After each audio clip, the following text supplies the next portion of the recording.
ಉಡುಪಿಯಲ್ಲಿ ಸಮುದ್ರದ ಅಲೆಗಳ ಅಬ್ಬರಕ್ಕೆ ಅರಬ್ಬಿ ಸಮುದ್ರದಲ್ಲಿ ಮಲ್ಪೆಯ ಆಳ ಸಮುದ್ರ ದೋಣಿ ಮುಳುಗಡೆಯಾಗಿದೆ. ದೋಣಿಯಲ್ಲಿದ್ದ 4 ಜನ ಮೀನುಗಾರರನ್ನು ರಕ್ಷಣೆ ಮಾಡಲಾಗಿದೆ.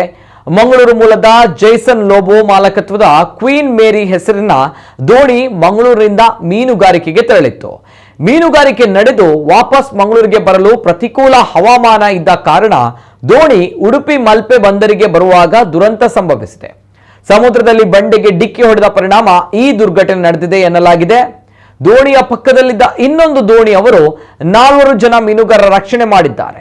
5 ಲಕ್ಷದ ಮೀನು ಮತ್ತು ದೋಣಿ ಸೇರಿ 15 ಲಕ್ಷ ರೂಪಾಯಿ ನಷ್ಟ ಸಂಭವಿಸಿದೆ ಎಂದು ಅಂದಾಜಿಸಲಾಗಿದ್ದು, ಆಪದ್ಬಾಂಧವ ಈಶ್ವರ್ ಮಲ್ಪೆ ಸಮುದ್ರಕ್ಕೆ ಹಾರಿ ಕೆಲ ಅಮೂಲ್ಯ ವಸ್ತುಗಳನ್ನು ರಕ್ಷಣೆ ಮಾಡಿದ್ದಾರೆ ಎಂದು ತಿಳಿದು ಬಂದಿದೆ.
ನಿಮ್ದು ಬೋಟ್ ಬೇಕಲ್ಲ ಸರ್, ನಿಮ್ದು ಬೋಟ್ ಆ್ಯಕ್ಚುಲಿ ಬೇಕು.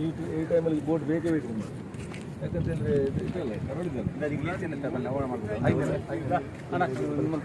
ಒಯ್ಯೆ ಇದು ಪೇರನ್ನ ವಿಲ್ಸಂಡಿ ಜಯಶೀಲ ಸಿಜಿನ್